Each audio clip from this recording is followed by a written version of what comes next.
pero también por muchas veces se tiene el trabajo al revés. Y sí, debo admitir que yo sí estás bastante esto. Es que parten de los hechos, parten de la idea de un hecho que ya está determinado, de una verdad axiomática que ya está definida, y a partir de ello extrapolar un análisis y querer, por ejemplo, determinar que no lo sé, cuál es el sentido de ser del Imperio Español, por ejemplo. Eso en realidad es un error, porque uno no puede partir de las conclusiones. Uno no puede partir desde el final y luego retroceder a los hechos. Por eso yo siempre he dicho, en realidad la historia es exactamente la búsqueda de los hechos. Y como es la búsqueda de los hechos, pues no podemos hacer historia simplemente divagando, simplemente haciendo gimnasia mental desde los hechos para tratar de sacar conclusiones. Y eso es lo que mucha gente hace. En realidad lo que tiene que hacerse es al revés. Buscar los hechos primero. Yo sé que mucha gente es muy fanática de Gustavo Bueno en muchos de estos círculos, pero hay una razón por la que Gustavo Bueno es un tarado en temas de historia, y es que se pone a divagar o a hacer gimnasia mental. Total, es un filósofo que se puede esperar, en lugar de analizar los hechos en sí mismos, o en todo caso buscarlos en primer lugar. Da una conclusión diciendo que el Imperio Español es de tal o de cual manera, en base a lo que él presume que son los hechos. Sin embargo, no toma los hechos en primer lugar, no los busca. Y ahí es donde viene el análisis de fuentes. Ahí es donde viene el tema de primero buscar tu documentación, primero buscar tu fuente, primero demostrar qué es lo que pasa antes de explicar cuál es el meollo del asunto. Porque de otra forma vas a terminar concluyendo, como lo hizo Gustavo Bueno en algún momento, que el Imperio Español era un imperio generador y el Imperio Británico era un imperio depredador, cuando no hizo ni el más mínimo trabajo de siquiera indagar en la documentación para tratar de demostrar qué eran esos imperios en primer lugar y cómo funcionaban. Simplemente asumió cuál era el carácter de ambos y sacó una conclusión en base a ello, sin documentarla, sin sustentarla y sin hacer búsquedas documentales. Y ese es el problema. En la historia todo lo tienes que sacar de fuentes. Sí o sí necesitas una fuente para concluir lo que sea que digas. No puedes basar tu conclusión meramente en la percepción de los hechos. Necesitas algún tipo de fuente que te confirme cuáles son los hechos en primer lugar. Y ahí está la diferencia. Y tú vas a ver a mucha gente, sé que de nuevo tomo el ejemplo de Gustavo Bueno porque creo que es el que más daño ha hecho en cuanto a la historiografía hispanoamericana, que te va a decir que el Imperio Británico es un imperio depredador. Y sin embargo va a la documentación para demostrar por qué. Simplemente dice que sí, que hubo un genocidio indígena en Norteamérica, en la Norteamérica anglosajona. Sin embargo nunca te dice cómo, por qué, cuándo ni dónde. No te dice bajo qué circunstancias ni qué condiciones. No te explica los hechos, no los busca. Si en cambio lo hubiera hecho y hubiera documentado qué pasó, se habría dado cuenta de cosas que son muy contradictorias. Como que, por ejemplo, el Imperio Británico prácticamente no existía en el siglo XVI, XVII ni XVIII.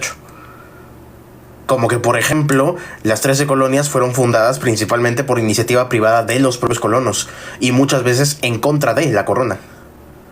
Como que, por ejemplo, pues parece ser que el Imperio Español y el Imperio Británico ni siquiera coexistieron como para tener realmente una relación o competencia directa.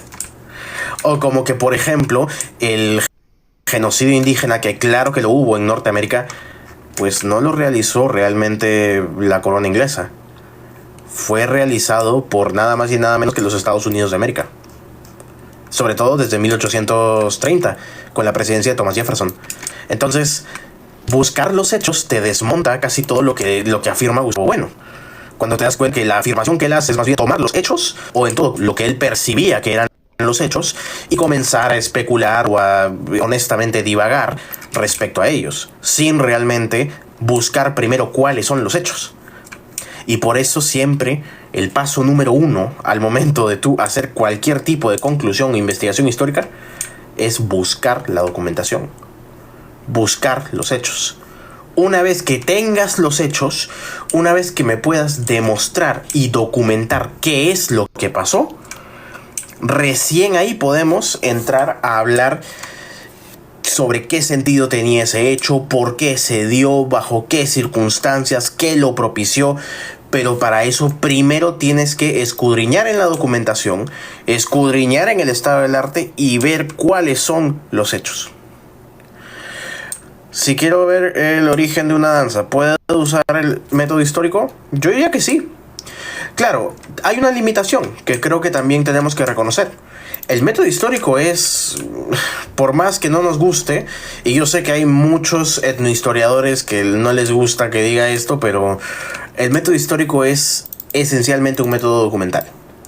O sea, el análisis histórico se nutre principalmente de la documentación tangible, de la documentación formal, o incluso informal, pero de algún tipo de documentación, de algún tipo de registro primario.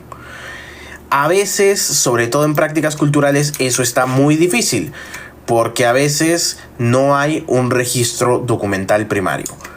Y ahí tenemos que hacer la diferenciación. ¿Qué son fuentes primarias? ¿Qué son fuentes secundarias? ¿Y qué son fuentes terciarias? En principio, las fuentes primarias se refiere a fuentes que se produjeron durante el acontecimiento. Es decir, fuentes que se escribieron, por decir, si estamos hablando de una danza que tiene, no lo sé, queremos ver cuáles eran las prácticas culturales de una determinada región, pongamos la región Puno, durante el virreinato, una fuente primaria sería documentación escrita en Puno durante el virreinato. Es decir, documentación que es contemporánea y coetánea al hecho, que se ha producido durante el hecho. Por ejemplo, la Guerra del Pacífico. Documentación primaria sería, pues, desde testimonios de los presentes, diarios y, por supuesto, partes y documentos de guerra. Toda la documentación que sale del momento y lugar en que el evento se da. Esa es la documentación primaria. La documentación secundaria en realidad se refiere principalmente a los registros históricos posteriores. Por ejemplo, crónicas. Por ejemplo, las crónicas. Eso es algo importante. Sé que mucho se habla de la historia andina y que mucho de la historia andina sale del estudio de las crónicas. Técnicamente las crónicas no son fuentes primarias, son fuentes secundarias. Porque no son, o en todo caso, fuentes indirectas. Porque no fueron recabadas en el momento ni en el lugar. No había escritura que conozcamos durante el tiempo de los incas. No había documentación escrita, no había papeleo, al menos no que conozcamos, al menos no que sepamos aplicar. Entonces, técnicamente no hay fuentes primarias de esos eventos. Las crónicas son fuentes secundarias. Y bueno, luego están las fuentes terciarias, que son básicamente las fuentes de difusión que ya son mucho más posteriores y que muchas veces no están relacionadas directamente al hecho, sino que solo tocan el hecho de forma tangencial. Dicho esto, es importante señalar una cosa. A veces el carácter de fuente no es absoluto, porque una fuente puede ser primaria o secundaria dependiendo de la pregunta que me hago.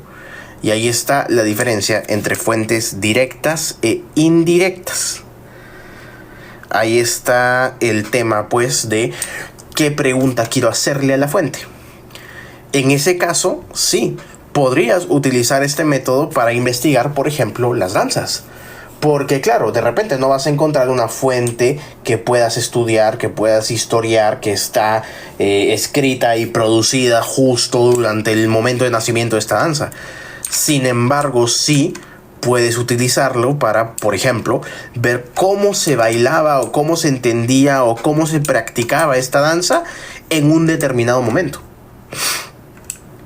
Y aquí tienes la diferencia entre fuente directa y fuente indirecta. A veces una fuente puede tratar de forma directa el tema que yo estoy estudiando y a veces no. A veces una fuente puede ser directa para mí, pero indirecta para otro. Por ejemplo, si estamos estudiando la Diablada y mi investigación se enfoca exclusivamente en la Diablada, no en la Morenada, y me encuentro un texto que es sobre la Morenada, que justamente menciona cómo se practicaba en el siglo XVI o XVII y que fue escrito en la época, Eso es una fuente primaria valiosa sobre la morenada. Pero mi tema no era ese, mi tema es la diablada. Entonces, no es directa para mí. Pero lo podría ser para alguien que, a diferencia de mí, sí estudie la diablada y no la morenada. Esa es la diferencia entre fuente directa y fuente indirecta. E incluso cuando la fuente no es contemporánea ni coetánea al hecho que está narrando, puede también ser valiosa. Porque, por ejemplo, ¿qué tal si a mí no me interesa estudiar la guerra del Pacífico en sí? De repente yo estoy haciendo otro tipo de estudio. De repente mi interés no es la guerra. No es 1879 a 1884. De repente mi interés es estudiar cómo la historiografía en tiempos de Leguía utilizó la guerra para sus fines políticos. Y si es así, un libro de texto escolar del siglo XX, escrita décadas después de la guerra, sí es una fuente primaria para mí. Porque sí me está contando lo que yo quiero saber, que es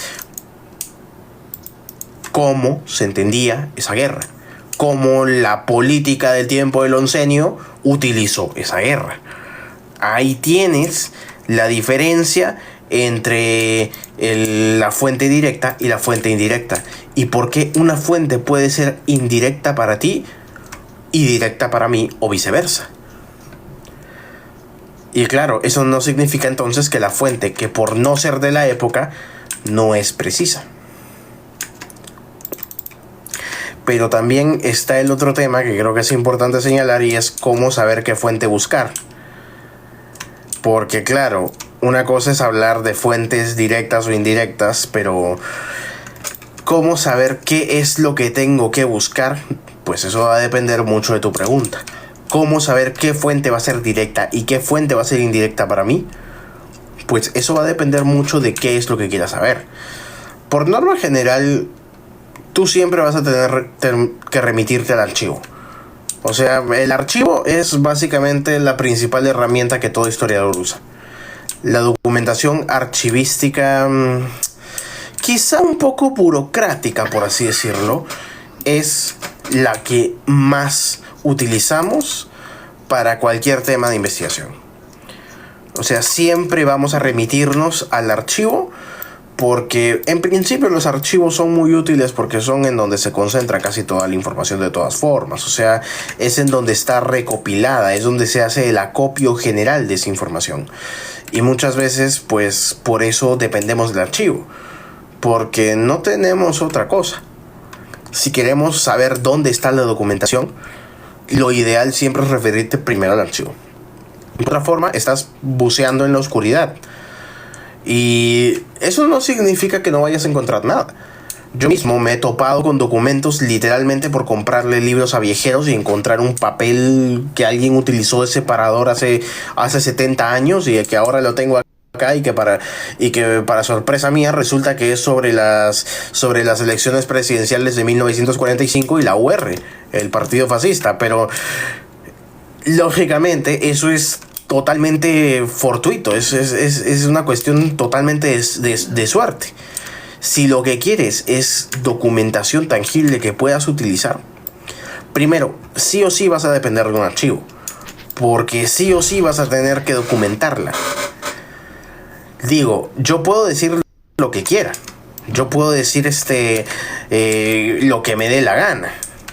Es más, yo te puedo decir que en 1944 Eloy Ureta, que era el general del ejército peruano que combatió en la guerra del 41 contra Ecuador y que peleó en el frente y que aparentemente utilizó su fama, utilizó su plataforma política con el objetivo de ganar adeptos para el partido UR, Unión Revolucionaria, y que estaba haciendo alianzas por lo bajo para jalar potenciales candidatos al Senado. ¿Cómo te lo puedo mostrar? Porque acá tengo un documento que lo dice. Sin embargo, ¿tú por qué deberías creerme? Ese documento que tengo ha sido registrado en el Archivo General de la Nación. Tú no tienes acceso a él. No ha sido verificado ni corroborado. Por eso dependemos del archivo. Porque el archivo también le da cierto sustento a cualquier argumento que yo dé. porque te estoy dando una documentación que además tú, como ciudadano peruano, puedes ir y consultar. Y puedes cerciorarte porque cuando uno cita documentación primaria, tiene que poner legajo, caja, folio, foja, todo lo necesario para poder identificarla. Por eso citamos. La cita tiene una función y es que me sirve para corroborar cualquier aseveración que yo o alguien más haga. No es que yo puedo decir lo que me da la gana porque sí. Y no es que yo te voy a citar lo que tengo en mi cajón del escritorio ahora. Para hacer trabajo histórico también tengo que dejar corroborada esa documentación. Tengo que dejar corroborado ese registro. Y lógicamente, eso implica que tengo que también poner a conocimiento de dónde estoy sacando lo que digo y por qué lo digo. No simplemente que porque se me ocurrió, no simplemente que porque me lo inventé. Y por eso siempre es importante el archivo. Siempre vamos a depender del trabajo de archivo porque es la única forma que tenemos de jalar información que sea útil de forma generalizada. O sea, digamos algo que puedan acceder todos y que cualquiera pueda corroborar. Eso es lo importante y eso es por qué siempre que hacemos una aseveración histórica, cuando citamos, tenemos que también citar nuestra fuente primaria. Es decir, de qué archivo, de qué documento, de qué lo que fuese, saqué la información que estoy sacando.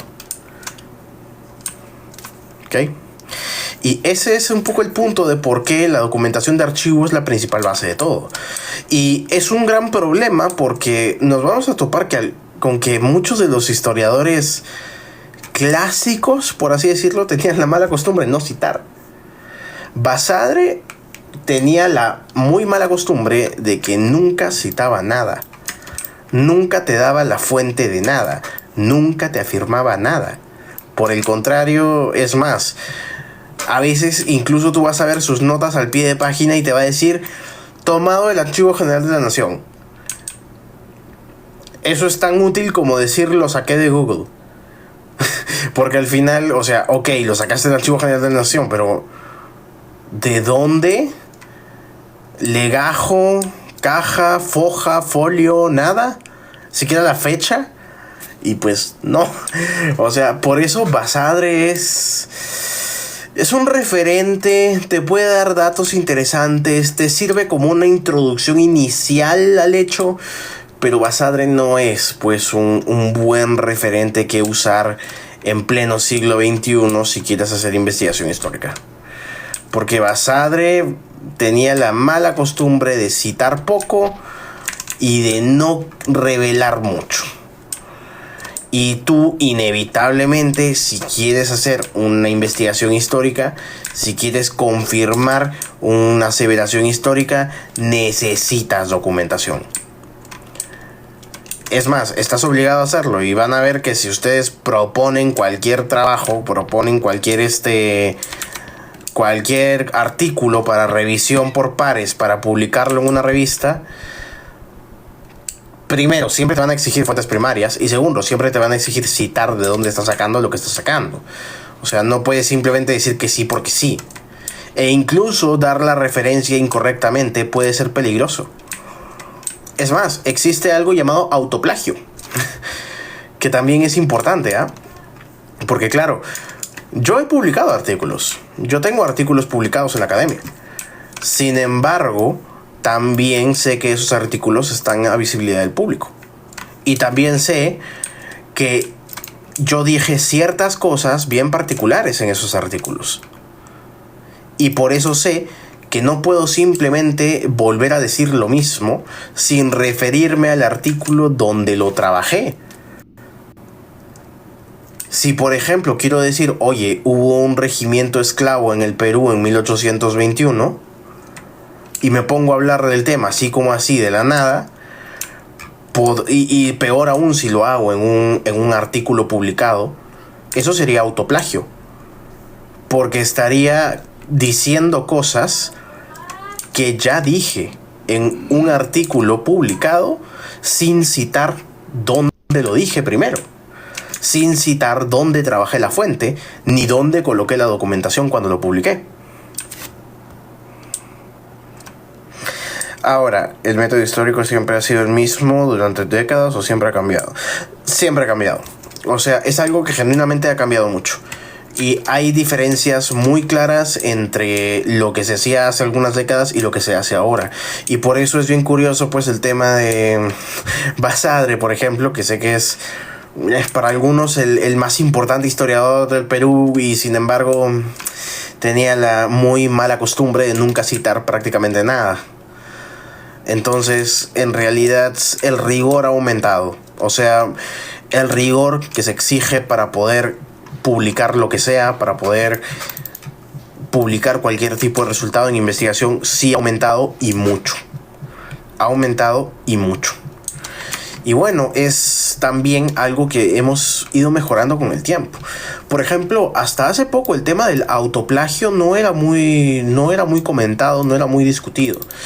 Pero comenzó a haber problemas, individuos un poco inescrupulosos que terminaron teniendo problemas por el hecho de o citar mal o decir cosas que ellos ya habían dicho, es decir, hacer un refrito de sus propias ideas sin citar de dónde las sacaron en primer lugar o dónde las publicaron en primer lugar, y eso también es importante.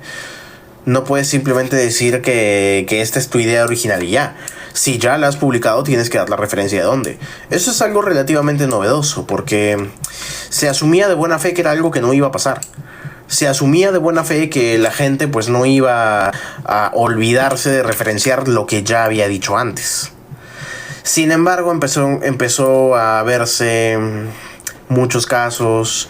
Algunos de ellos terminaron en diferentes cortes. Y también es importante porque esto sí, bueno, algo que quizá no sepan es que muchas veces cuando nosotros publicamos algo, no tenemos los derechos de autor de esa publicación. Los derechos de autor son de la institución para la cual publicamos. Por ejemplo, yo he publicado para la Universidad Católica. Técnicamente los derechos de autor y de distribución los tiene la Universidad Católica. Yo también he publicado he publicado, por ejemplo, en la revista de la Sociedad Bolivariana del Perú. También significa que en realidad yo no tengo los derechos de autor de esa publicación. Es de mi autoría, pero los derechos los tiene la institución que es la dueña de la revista que publica. Entonces no puedo no citarlo, porque técnicamente, incluso si yo soy el autor de la idea, la propiedad intelectual no es mía. Por muy irónico que suene. Ahí viene la pregunta del millón. ¿Hay un solo método histórico o varios? Bueno, existen escuelas historiográficas. Existen escuelas que también se dividen dependiendo de la metodología que usan. Que claro, en realidad todas tienen una base común, que es una serie de principios metodológicos que se llaman las 5 Cs de la historia, que es, digamos, la base axiomática de todas ellas, que es la de contingencia, es decir, que todos los hechos son producto de diferentes factores que los propician, nada tiene razón ni de ser ni de no ser.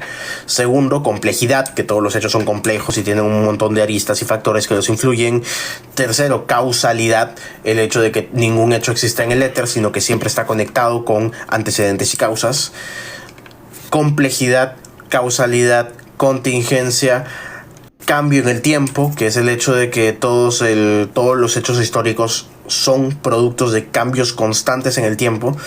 Prácticamente no existen las continuidades para la metodología histórica. Y causalidad, complejidad, cambio en el tiempo, contingencia y contexto.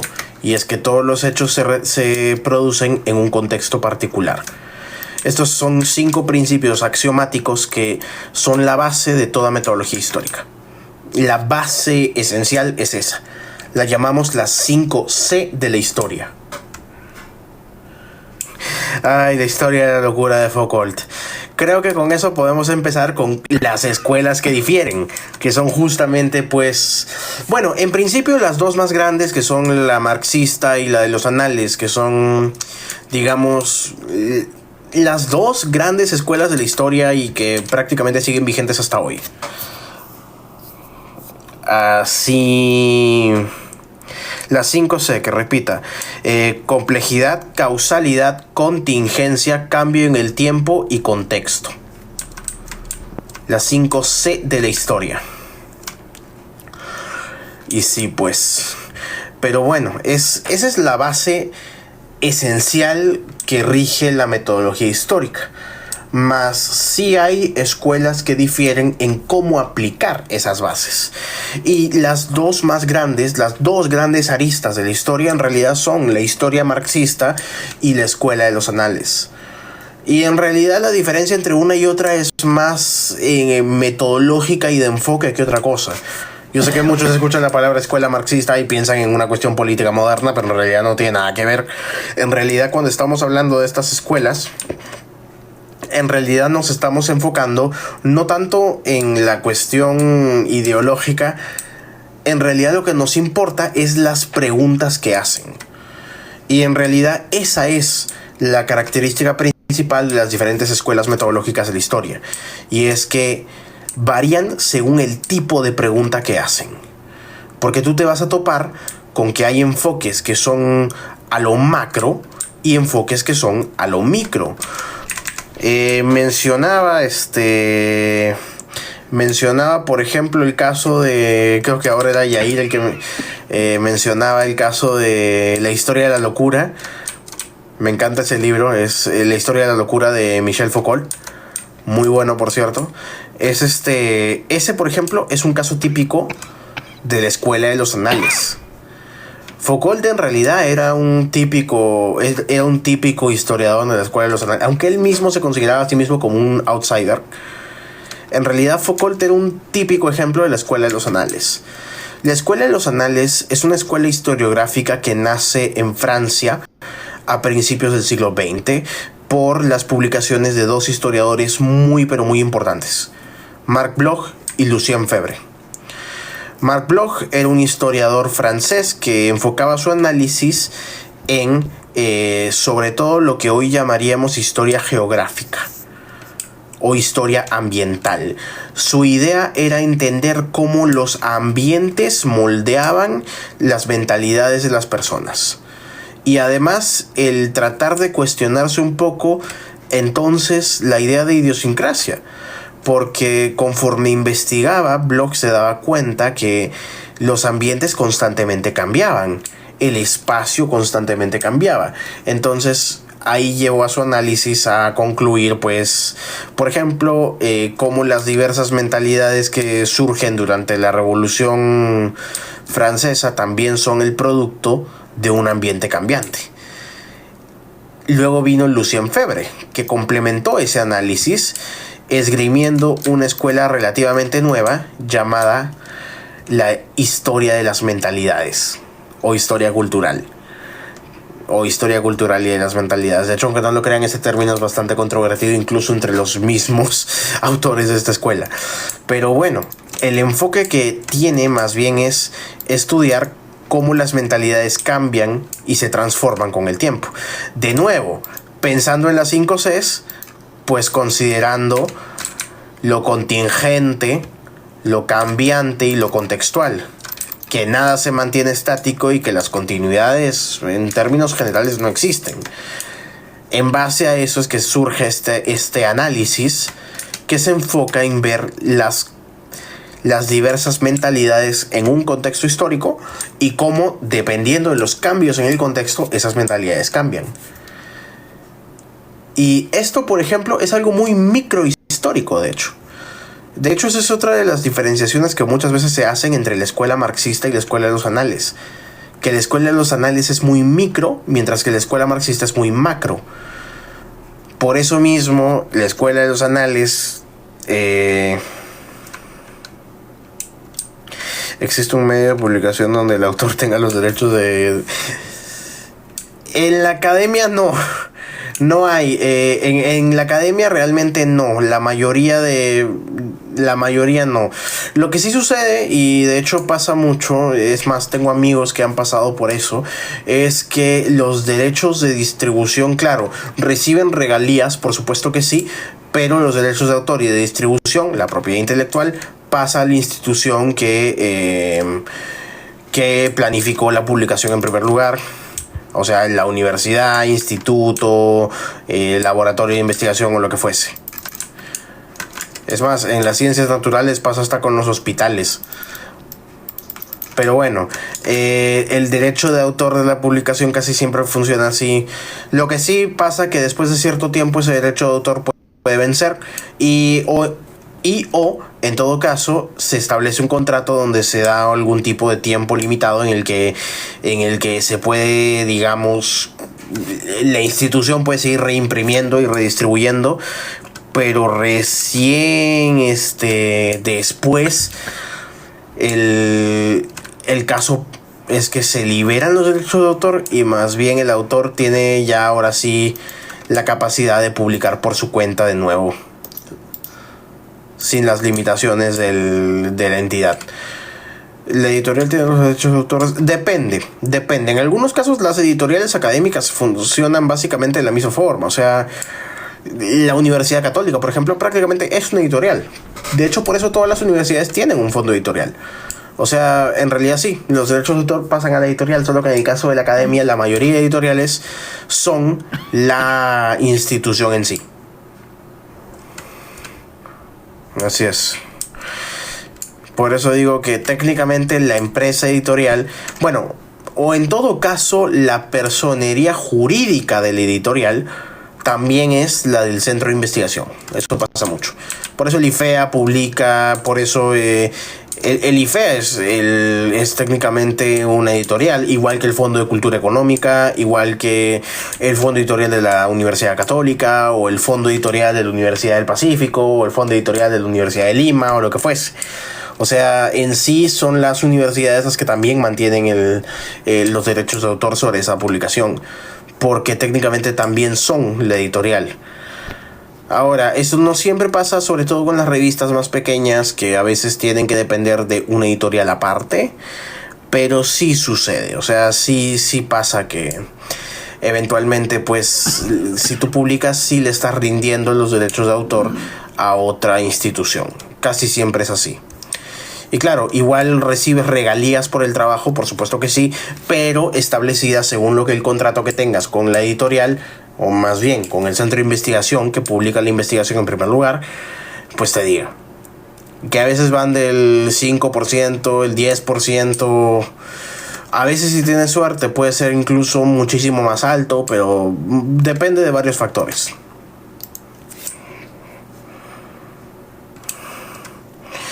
Si quiero desarrollar mi propio método histórico, debo seguirme las 5 Cs. En general sí, porque esta serie de principios en realidad son bastante axiomáticos. O sea, en realidad también son el producto de un constante ensayo y error. Y es por eso que esta es, digamos, la base inamovible. Por supuesto que se ha aplicado de diversa forma, con diversas aristas, en diversas escuelas, claro que sí. Pero las bases, esta base axiomática, por eso es axiomática, sí se mantiene. Esta idea de la historia como contextual, contingente, compleja, cambiante y causal siempre se va a mantener.